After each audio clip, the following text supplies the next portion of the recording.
I married a beggar to escape my death at the hands of my own father. Marry the beggar, or die.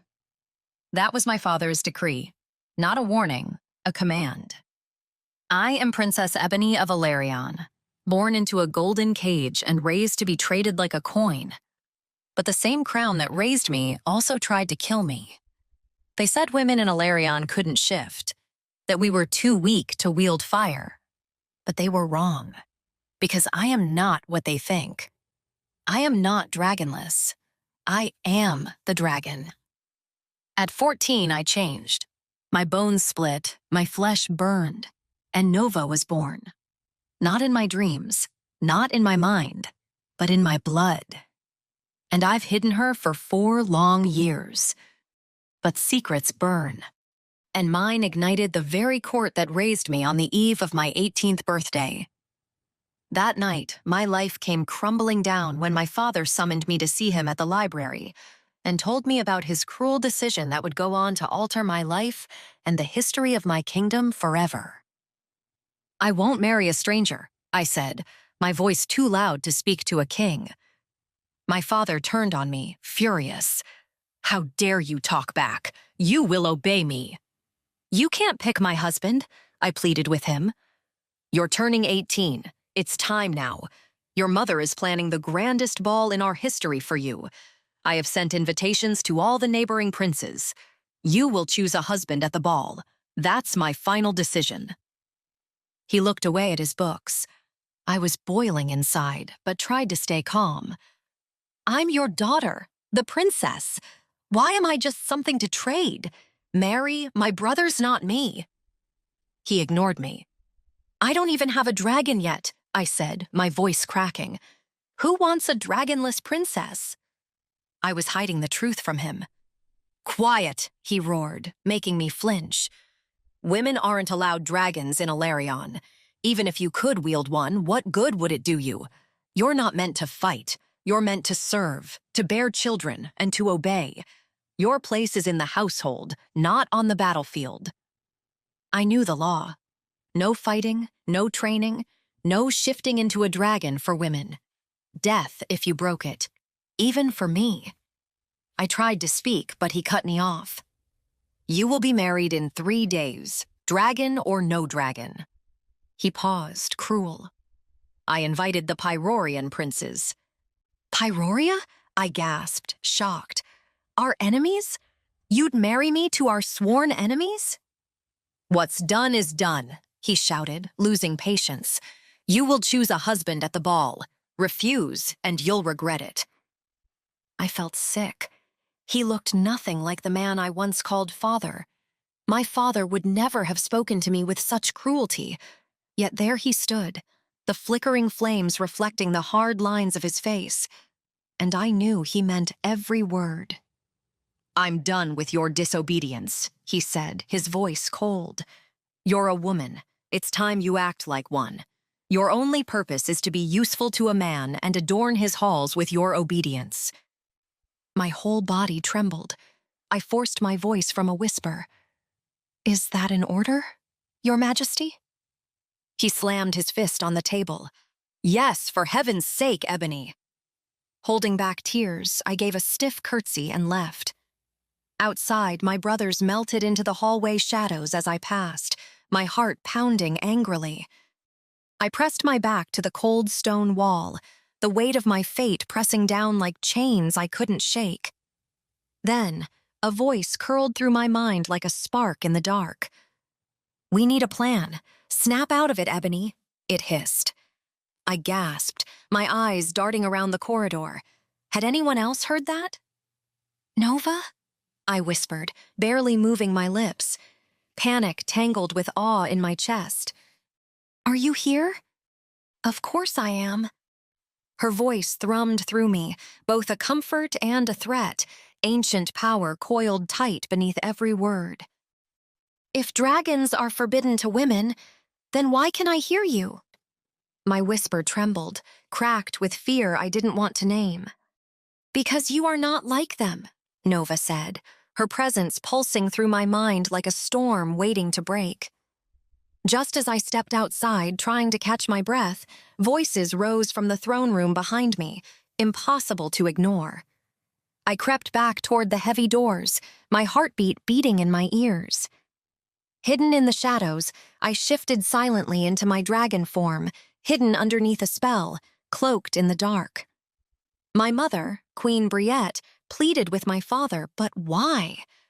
I heard the tremble in her voice, though she fought to keep it steady.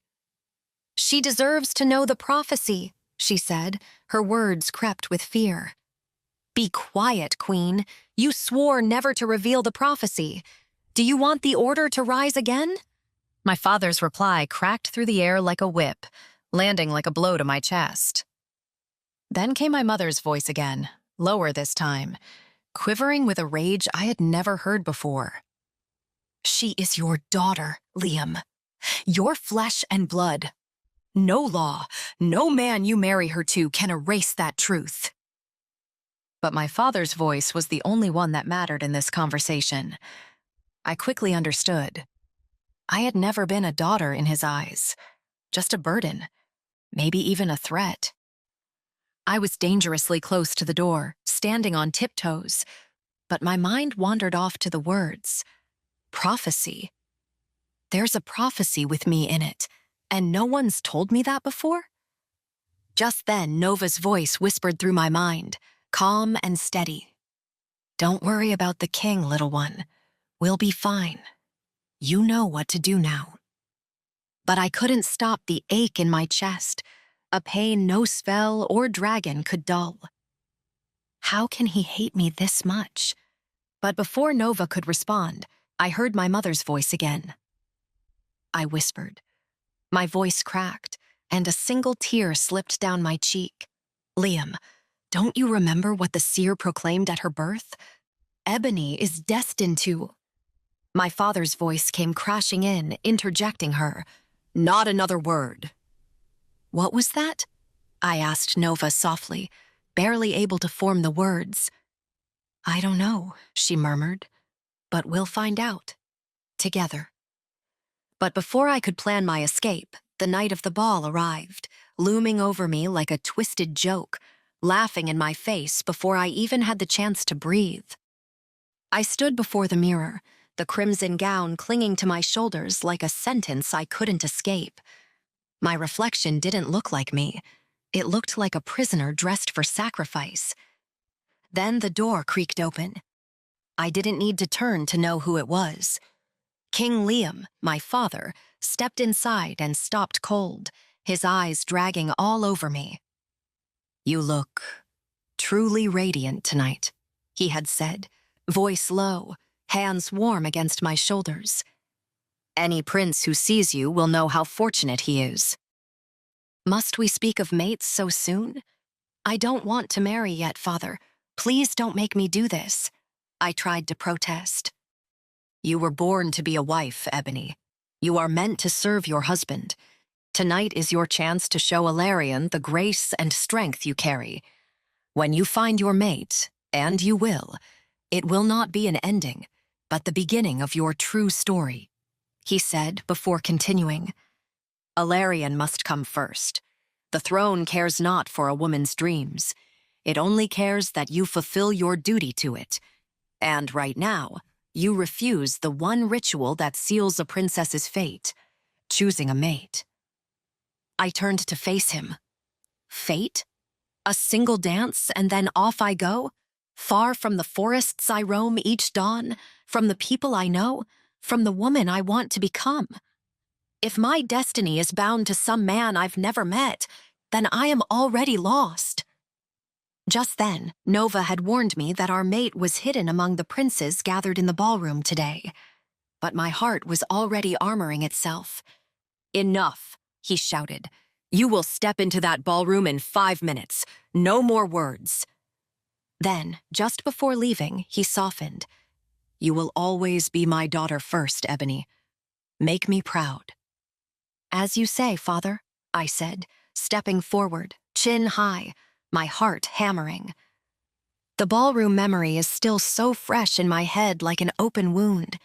The taste of perfume and old stone, the sea of suited nobles parting before my crimson gown. Whispers struck like an arrow. She is dragonless. She is not even that pretty. She is cursed. Each suitor was a test. The young baron bowed with hopeful eyes before me. The older duke offered his rehearsed charm, and another prince carried venomous pride about his dragon. My replies, sharpened by pain, cut them down like blades. Does my presence grace you, Baron? Or is it merely a stepping stone to a title you covet? My disposition suits me perfectly for dismissing men. To you, Kaelin, your dragon's patience outshines your merit. With every jab, Nova's unease grew inside me. Our mate is here. Be careful, she warned. Then Prince Aaron stepped forward and spoke loud enough for all to hear. Is this ball a sham to truly bind you to a mate? Or is it merely your father's wish to rid himself of a daughter who brings only difficulty? You dare speak to me of difficulty? I snapped. If my father wants to get rid of me, it's only because he's surrounded by vermin like you whispering poison to him. The court gasped. I felt the hush tighten as the old King Beriod approached me, hand outstretched, his polished smile a sham. Such anger, he said, his voice smooth. It is unseemly for a future queen. Allow an old king to guide you. Nova pleaded with me in my mind to not lose my calm. Not like this. Control. Our mate is here. I feel him. But something is off. Be careful, Ebony. But her voice faded beneath my rage. You senile vulture, I hissed. Your wisdom is nothing but dust clinging to a rotting crown, I said, taking my hand away from him. But it was too late. The music stopped. The crowd roared. How dare she hit King Beriod? She should be hanged for this. Execute her. When I looked into my father's eyes, I saw it. He didn't see a daughter. He saw a threat. A question he didn't want to answer. King Beriod surged forward, his face blotched with fury, his voice like a whip.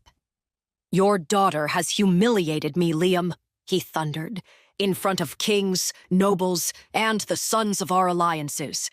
She has dishonored me, struck me. He held up his reddened hand like a banner. This is no mere insult. This is treasonous behavior. I demand justice. A murmur ran through the crowd. Then, like wolves catching the scent of blood, the nobleman surged with venomous approval. She has disgraced every prince present, barked Prince Kaelin, his voice sharp with wounded ego. She defies tradition, mocks the court. What respect will remain if this goes unanswered? Cried the Duke. She lays hands on a sovereign king. That is an act of war. Count Aaron howled, and then a single chilling voice cut through the ballroom. She must die. It was unclear who had spoken these words for a moment, until the voice came again, louder, from one of the Eastern lords. Execution. That is the only way to restore dignity to this court. No man here wants to take this woman as his wife. Then more voices joined. She's a threat to the throne, one said. No dragon, no respect, no remorse. Let the gallows teach her humility, another chirped. Soon a chant caught fire like dry tinder in a drought. Execution, execution, execution. King Liam stood frozen, the cries hammering around him, his face a mask of unreadable steel. But I saw it, the flicker in his eyes. Not just rage or shame, but something worse. Doubt. Suddenly, Nova roared inside my head. Run, shift, burn them all if you must. Just don't let them cage you. But I stood at the center of the ballroom, looking at the storm I had raised in the eyes. I lifted my chin and waited for my father to speak. Just then, a commotion at the edge of the crowd broke the din. The doors slammed open. Davin stumbled into the ballroom, face bloodless and eyes wild. Davin was my instructor, and the only one in all of Valerian who knew about my dragon. Would it mean that my secret was about to spill in front of the court that hated me already? King Liam snapped. What is happening? Who are you? But Davin's eyes were locked on me, burning with triumph. He raised a shaking hand, voice cracking as he shouted, "My king, you want to know why she refuses every suitor? Why she has no dragon? Why she acts above every law of Valerion?" The crowd's chant faltered, curiosity slicing through their bloodlust. Davin's gaze glittered with betrayal. She doesn't need a dragon, because she is one. She's not the dragonless princess everyone thinks her to be. All this time, Princess Ebony has been hiding what she truly is. An ancient stone dragon. A stunned hush fell over the crowd. For a moment, no one moved. "But no woman can shift," one of the princes murmured. "A witch," someone else said. Davin pressed on, voice climbing to a fevered pitch. "My king, she's been blackmailing me for years," he spat, each word sharper than the last. "She threatened to tell you that I've been sleeping with the captain's wife if I didn't train her for war. Can you believe it? Your blood, your own daughter, wanting to raise an army against her father?" King Liam recoiled, staring at me as if seeing me for the first time. "Ebony, is this true?" A hot ache blossomed behind my eyes, blinking back tears as the accusations sank in.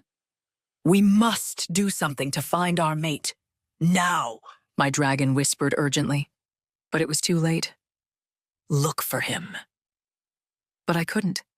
The voices of the court crashed over me like thunder, mocking, jeering louder than dragon fire.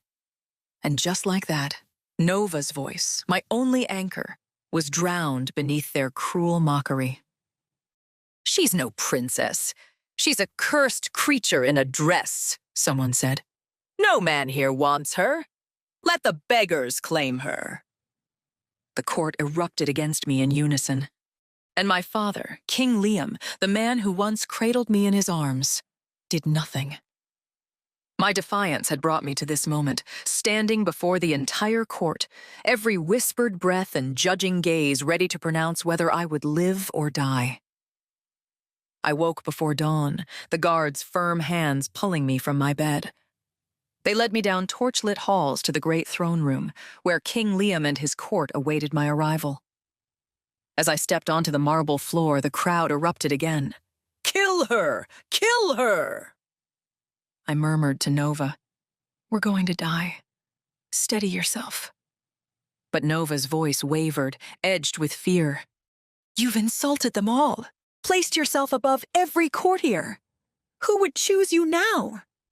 But Ebony, our mate, is still in this crowd."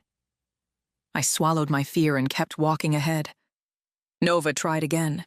"There's still time. Let me help you flee. We can finally find our mate." But I did not pause. My gaze locked on King Liam atop his granite throne, dragons of frozen fire carved into its arms and back. He inclined his head. "Do you need to hear the testimony of those who have spoken against you?"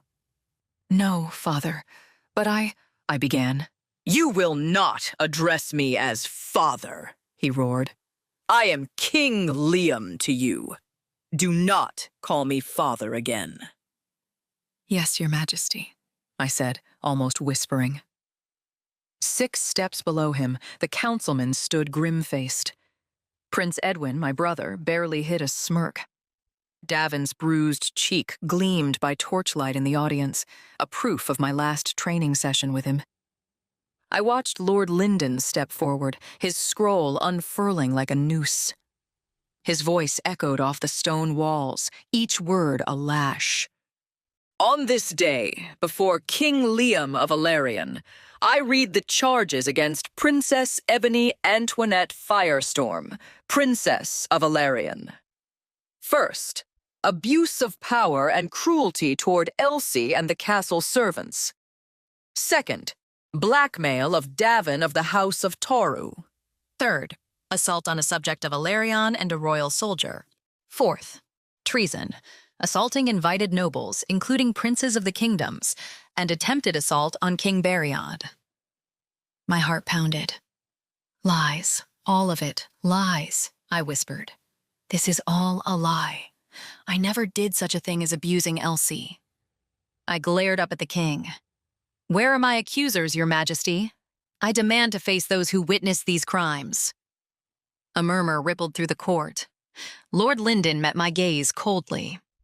They have left the castle, Your Highness, but for Davin, who is bound by royal decree.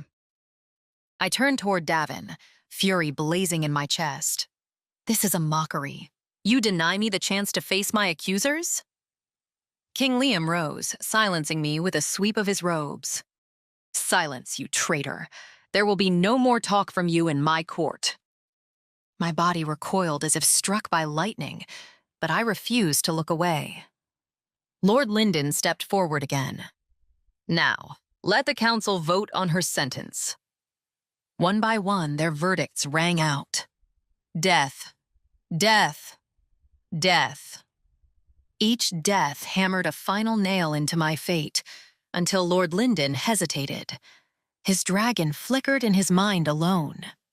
In a strangled voice, he said, banishment. King Liam's lips tightened as he finally nodded at Lord Lyndon. Then the king's voice thundered. Ebony Antoinette Firestorm, you are stripped of your royal title. You shall live under house arrest until you wed the first unmarried man who arrives at these gates, prince, merchant, or beggar. If you ever return to Ilarion after that marriage, you will be flogged and hanged. That is my decree, which shall be recorded in the royal archives. My legs buckled under me, but I stood firm, my crown, palm, and title instantly gone. Queen Briette, my mother, leapt up from her seat crying, "You cannot do this! She is your daughter!" She was my daughter, the king said sternly. Now she is a no one. Just then, beneath my skin, something stirred, a pulse of heat. My fingers twitched as a faint, iridescent prickling spread across my forearm, like scales sleeping just below the surface. Nova's voice rose inside me, urgent and low. He's coming. Who was coming? Almost instantly, the palace guards pointed toward the doors. A man approaches. The crowd turned. I saw him step from the shadows like a ghost conjured by cruelty. Cloaked in rags, hunched, stinking of smoke and rot. He grinned at me, a mouth full of rotted teeth. But his eyes were too bright. A beggar, someone said, laughing. A perfect match for her. I stood frozen. This is the mate you spoke of, Nova? I whispered. The one meant to save us? Nova's voice cracked. I don't know. Something's wrong. King Liam's expression twisted into smug satisfaction. Escort the princess to her new husband. The soldiers grabbed me by the arm and dragged me towards the man. He stood firm, extending his filthy hand toward me. I recoiled, and again, as if one cue, laughter rippled through the hall. No, father, please, don't do this to me. But his eyes were cold with hate. Then, slowly, the stranger lifted his head. His face was shadowed, features gaunt but ageless. His eyes, silver gray like storm clouds locked behind ancient gates, met mine. And he smiled, as if he recognized me. Before I could think, Lord Lyndon cleared his throat, voice dripping with condescension. Now, stand beside this beggar so we may finish what's to be done swiftly. I threw my head back, summoning every ounce of haughtiness I could. I skirted close to the man, close enough to recoil from the stench clinging to his rags. He smiled again at me, but I looked away, hot tears streaming down my eyes. The nobles laughed louder as if I was a joke. King Liam descended one step toward us and pretended to look closely. Then, he dared a mocking smirk as he said, "Today we witness the holy matrimony of these two." "Please don't do this to me, Father," I cut in, my voice broken in desperation. Lord Lyndon shot me an icy glare.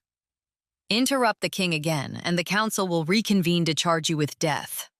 We'll have you lashed publicly before you leave these walls." King Liam looked pleased by Lyndon's threat. He ignored my shock and glanced at the crowd. "Any objections?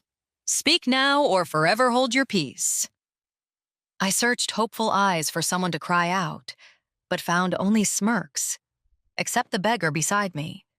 He returned my glance with a broad, toothy grin that made me shiver. King Liam pressed on. "What was your name again?" he asked the man. "Boris," he announced. "Boris, do you take this woman as your lawful mate, even without a true bond?" "I do," Boris beamed. "Will you provide for her?" the king asked again. "I do," Boris repeated. King Liam turned to me, eyes like ice. "And do you take this man to be your lawful mate, even without a true bond?" I bowed my head, every muscle trembling. Inside me, I vowed that Boris wouldn't live through the night if I could help it. Nova sighed in my mind. "Answer him. He's growing impatient." I lifted my chin and met my father's glare.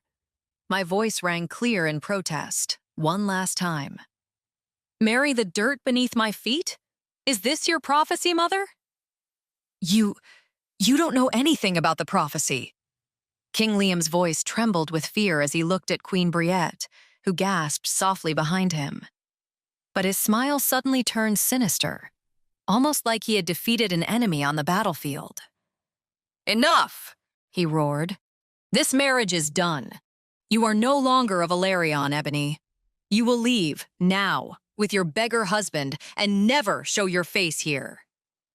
My face darkened with worry as my father continued. "Or I shall have you hunted and killed." A tear slipped down my cheek. My own father, the king, wanted me dead. Why was he so afraid of me? What was the prophecy that he was guarding with his life? Before I turned to leave, I cast one final look at my father and said, more meekly than I'd have liked to, "You can't cast me aside, Father. My dragon and I will bring war to your doorstep, and I will fulfill that damn prophecy." As I walked out of the court, humiliated and powerless, bound to a stranger, a beggar, I was left with nothing but questions. Why did the king cast me out like a threat? What is he afraid of? Who is this beggar with storm gray eyes who smiles like he's always known me?